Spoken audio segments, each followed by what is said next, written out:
মুরব্বীদেরকেও সিদ্ধান্ত নিতে হবে, আমার ভাইদেরকেও সিদ্ধান্ত নিতে হবে, সকলকেই সিদ্ধান্ত নিতে হবে যে আগামী নির্বাচনে আমরা ভোট কেন্দ্রে যাব এবং আমাদের ভাই, আমাদের ভাইটা, আমাদের আত্মীয় ভবনকে ধানের শীষ মার্কায় ভোট দিয়ে আমরা এমপি নির্বাচিত করে ওই ঢাকা জাতীয় সংসদের ভবনে আমরা পাঠাবো। এটা নির্ভর করে আপনারা আমার জন্য দোয়া করবেন কি করবেন না, আপনারা আমার জন্য মেহনত করবেন কি করবেন না, আপনারা আমাকে ভোট দেবেন কি দেবেন না, তার উপরে নির্ভর করতেছে আগামী 12 তারিখের পরে আমি ঢাকাতে গিয়ে মহান জাতীয় সংসদের সেই সুন্দর বিল্ডিং এর ভেতরে আমি বাবুল আপনাদের প্রতিনিধি হিসাবে আমি ঢুকতে পারবো কি পারবো না তা নির্ভর করতেছে।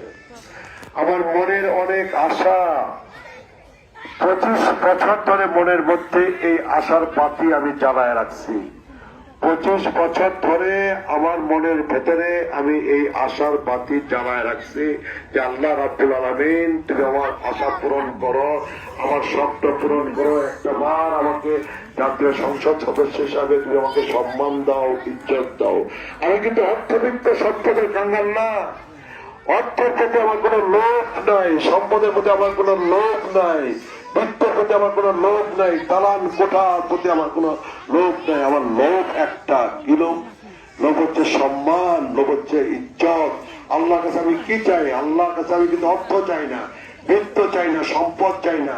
আল্লাহর কাছে চাই আল্লাহ তুমি আমাকে সম্মান দাও, আল্লাহ তুমি আমাকে ইজ্জত দাও, আল্লাহ আমাকে সম্মান দিতে, তো তোমার দেওয়া সম্মান, তোমার দেওয়া ইজ্জতকে আমি অসম্মান করবো না। আল্লাহ তুমি যদি আমাকে সম্মান দাও, তুমি যদি আমাকে ইজ্জত দাও, তোমার দেওয়া সম্মান, তোমার দেওয়া ইজ্জতকে আমি অসম্মান করবো না। আমার মানুষ, আমার মায়েরা, বোনেরা যদি আমাকে সম্মান দেয়, ভোট দিয়ে যদি সম্মান দেয়, আমার মুরব্বীরা, আমার ভাইয়েরা, আপনারা যদি আমাকে ভোট দিয়ে সম্মান দিয়ে আমাকে যদি জাতীয় সংসদ সদস্য বানান, আপনাদেরকে আমি ছোট করব না, আপনাদেরকে আমি খাটো করব না, আপনাদেরকে আমি অসম্মান করব না।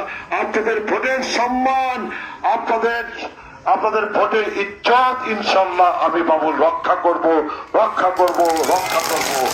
আমি আপনাদেরকে ছোট করব না, খাটো করব না, আপনাদেরকে তুচ্ছ তাচ্ছিল্য আমি কখনো মনে করব না।